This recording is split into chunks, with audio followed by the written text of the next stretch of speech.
오늘 저희 함께 보실 하나님 말씀은 출애굽기 20장 18절에서 21절입니다. 출애굽기 20장 18절에서 21절 제가 봉독해 올리겠습니다. 뭇 백성이 우레와 번개와 나팔 소리와 산의 연기를 본지라 그들이 볼 때에 떨며 멀리 서서 모세에게 이르되 당신이 우리에게 말씀하소서 우리가 들으리이다. 하나님이 우리에게 말씀하시지 말게 하소서 우리가 죽을까 하나이다.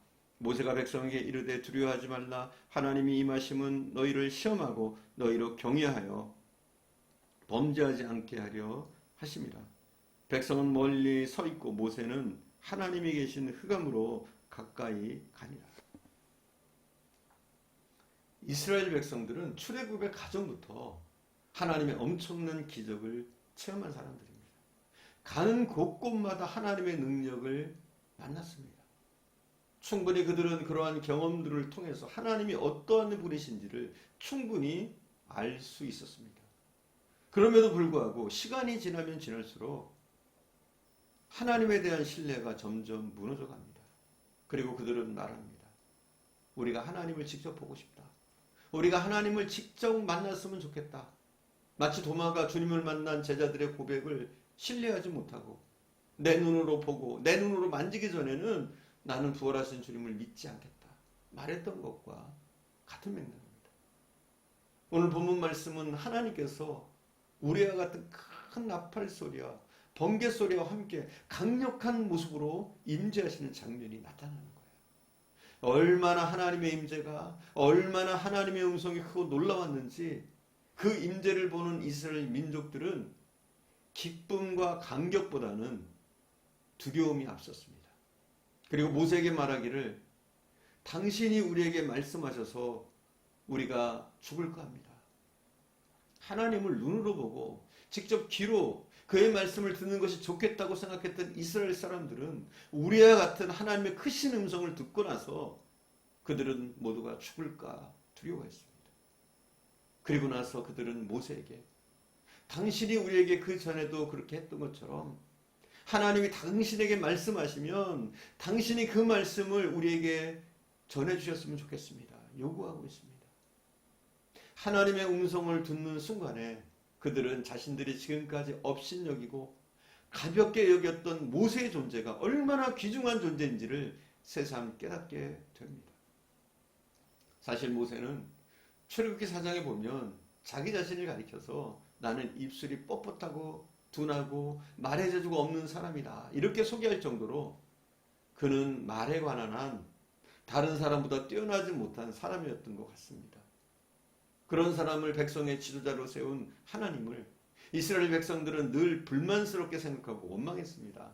그리고 모세를 업신여겼습니다. 모세를 존경하지도 않았습니다.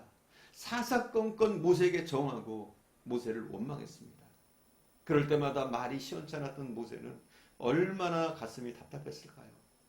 내가 말을 좀 유창하게 하면 저들을 설득할 수 있을 텐데 어떻게 해볼 수 있을 텐데 자기 스스로 원망을 많이 했을 겁니다. 그리고 그런 말재주 없는 모세를 백성들이 얼마나 가볍게 여겼는지 모릅니다. 그런데 하나님께서 강림하신 장면을 직접 보고 느끼면서 이스라엘 그 백성들의 생각이 달라졌습니다. 우리가 하나님을 직접 대면하는 그 일은 우리가 감당할 수 없다는 사실을 깨닫게 된 겁니다. 그리고 모세의 중보가 자신들에게 얼마나 소중한 것인지 모세의 존재가 얼마나 귀한지를 깨닫게 됩니다. 사실 하나님을 대면한다는 것, 사람이 하나님을 대면한다는 것, 이건 죽는 일과 같은 겁니다. 이사야가 하나님을 대면하고 나서 제일 먼저 고백한 것이 무엇이냐? 내가 이제는 죽은 몸이다. 거룩하신 하나님을 내가 배웠으니 나는 이제 죽는다. 이렇게 말할 정도로 하나님을 본다는 것은 정말로 두렵고 떨리는 일이고 죽음을 각오하는 일인 겁니다. 베드로가 주님을 만나고 나서 한 고백이 무엇입니까? 주님 나를 떠나소서 나는 죄인입니다. 죄인은 우리가 거룩하신 하나님을 만나게 되면 그것은 곧 죽음입니다. 이스라엘이 성전을 건축하고 성전의 가장 깊은 부분 지성소를 구별해 놓고 거기에 법궤와 속죄소를 마련해 놓고 나서 이 법궤가 있는 이 속죄소 안에는 아무나 들어가지 못합니다. 거기에는 1년에 한 번 대제사장만이 출입할 수가 있었습니다.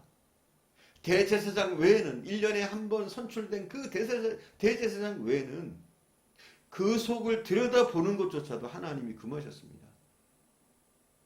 그리고 말씀하십니다. 너희가 정녕 그것을 들여다보면 죽을까 하노라. 들여다보는 것만으로도 죽음이었습니다.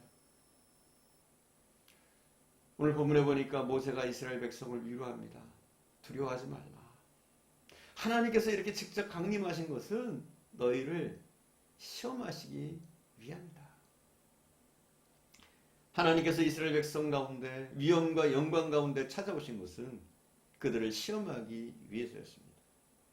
하나님이 그들을 시험하시는 이유가 무엇입니까? 먼저 하나님이 나타나시면 저들의 죄악이 드러남으로써 그들 자신이 죄인인 줄 깨닫고 더 겸손해져서 하나님을 새롭게 경외케 하기 위해서 하나님은 그들에게 하나님 자신의 존재를 드러내십니다. 시내산의 두려운 광경 속에서 이스라엘 백성들이 하나님의 큰 영광을 보면서 마음이 낮아져서 이제는 하나님 말씀에 귀 기울일 수 있는 상태가 되어집니다. 오늘날도 마찬가지예요. 세상에서 기고만장하게 하나님 두려운 줄 모르고 교만하게 살고 있는 신자들이 꽤 많습니다. 그런 사람들에게 하나님은 교만이 꺾어지도록 때로는 질병으로, 때로는 세상의 실패로, 또 아픔으로 시험하신다는 사실을 알아야 합니다. 그 시험을 통해서 정말로 하나님을 다시 만날 수 있도록, 하나님을 다시 섬길 수 있도록, 자신이 얼마나 열악한 존재인지 알 수 있도록 하시는 겁니다.